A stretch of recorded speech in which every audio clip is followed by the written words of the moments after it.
Salut tout le monde. Comme vous le savez, c'est la première semaine qu'on est retourné à l'église. Like it says here, back to God. C'est la première semaine qu'on est retourné à l'église, mais c'est bizarre parce qu'en fait, il y avait personne ici et je parlais à moi-même, en fait. Et honnêtement, une des questions que je me demandais tout au long, c'est quand est-ce qu'on va revenir? Peut-être vous ne vous souvenez même pas, mais ici, c'était la bibliothèque et maintenant, c'est une salle pour les jeunes de 6 ans à 8 ans. Plein de changements des églises. Personne ne sait qu'est-ce qui va arriver. Et une des choses qu'on a réalisées pendant la pandémie, c'est que la plupart des gens, des chrétiens, en fait, ils ne se sont pas participés dans des cultes.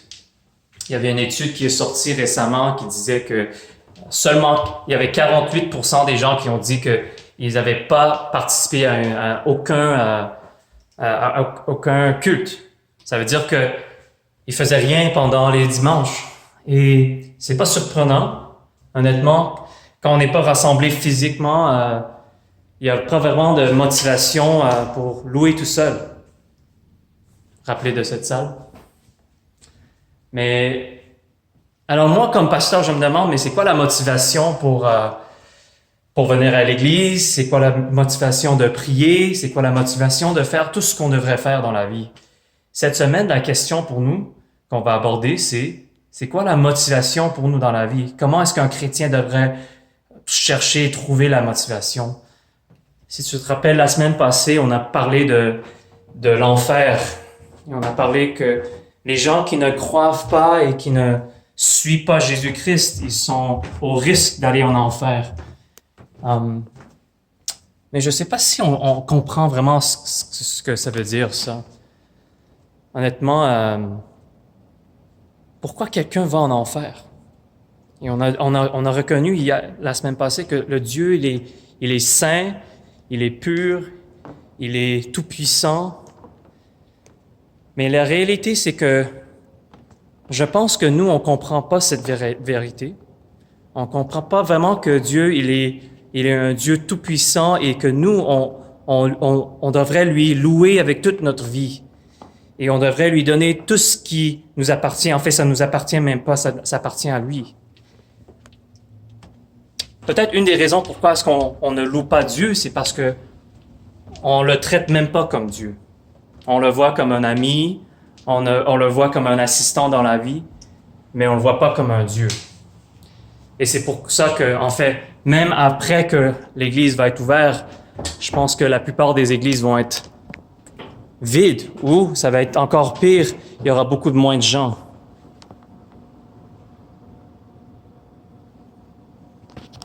Alors, c'est quoi la motivation pour retourner à l'église? C'est quoi la motivation de revenir et de louer Dieu et de prendre des risques, même pour notre santé peut-être, pour pouvoir louer Dieu? C'est quoi la motivation? C'est quoi la motivation pour prier quand personne nous supervise?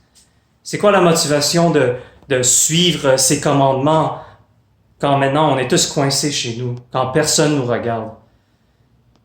C'est ça la question. Alors quand je réfléchis à ça, moi je me demande, qu'est-ce que la Bible dit? Et une des choses, je pense que on en parle très rarement, c'est le fait que une des grandes motivations pour les chrétiens, pas juste pour prier, pour lire la Bible et pour faire des choses spirituelles, mais une des motivations pour tout dans la vie, c'est la colère de Dieu. C'est la crainte de Dieu.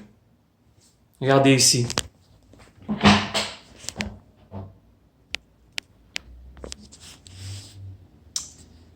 C'est-à-dire, du haut du ciel, Dieu manifeste sa colère contre tout péché et tout mal commis par les humains, qui par leurs mauvaises actions étouffent la vérité.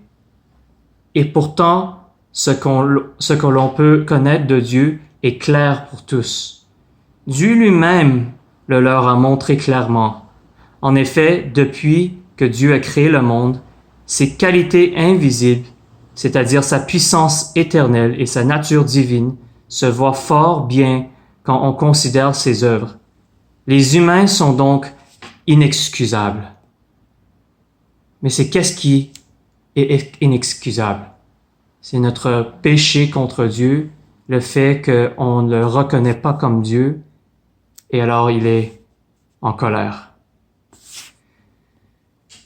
Mais c'est pas juste ici en Romains que la Bible parle de ça, c'est aussi en Proverbes.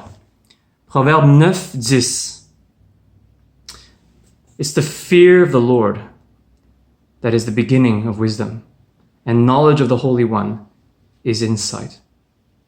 En français, ça dit « Le commencement de la sagesse, c'est la crainte de l'Éternel. » C'est la crainte de Dieu. Mais crainte pourquoi? Peut-être c'est une crainte pour... est-ce que c'est une crainte qui est comme la crainte qu'on a pour les araignées ou une crainte qu'on a pour comme les accidents? Non, mais c'est infiniment plus que ça. La crainte de Dieu, c'est une connaissance du fait que nous, on mérite l'enfer. On mérite la punition éternelle. On mérite une colère infiniment grande sur nous parce que nous, on n'a pas respecté Dieu, on n'a pas honoré Dieu comme on le devrait.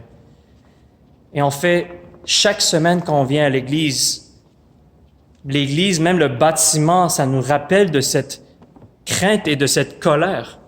Parce que le symbole de toute l'Église évangélique, c'est une croix. Une croix, c'est un instrument de punition. Et toute cette punition a été concentrée sur Jésus-Christ. Et c'est pour ça qu'on l'aime. Parce qu'au lieu d'être punis, nous, on a été pardonnés. Mais tout ça a eu un début, tout ça a eu son origine de cette bonne nouvelle, la bonne nouvelle que Jésus-Christ est mort pour nous. L'origine de cette bonne nouvelle, la base de cette bonne nouvelle, c'est la colère de Dieu.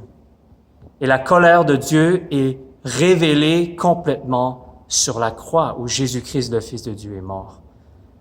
Réfléchissez un peu sur ça aujourd'hui. Comment la colère de Dieu et la crainte de Dieu devraient nous motiver dans la vie? Prions ensemble. Seigneur, je te remercie parce que tu nous montres que cette pandémie est là, partiellement parce que tu es en colère contre le monde. Tout ce que tu permets dans le monde est une manifestation de ta grâce, mais aussi une manifestation de ta colère. C'est pour ça qu'il y a de la douleur dans le monde. C'est pour ça qu'il y a la souffrance dans le monde. C'est parce que tu nous montres que quand on te quitte, on souffre. Quand on pêche contre toi, on souffre. Et Seigneur, on veut réfléchir sur ça, surtout quand on réfléchit à la question de qu'est-ce que c'est la motivation pour nous dans la vie. Aide-nous aujourd'hui. Je prie tout ça au nom de Jésus-Christ. Amen. Alors demain matin, les jeunes vont continuer leur série sur les questions de la vie. Et demain soir, quand on se rassemble en petits groupes, je vous encourage de partager les questions spirituelles ou philosophiques que vous avez. Et on va essayer en équipe de production de films de répondre à ces questions. Que vous soyez bénis. On se voit demain. Bye.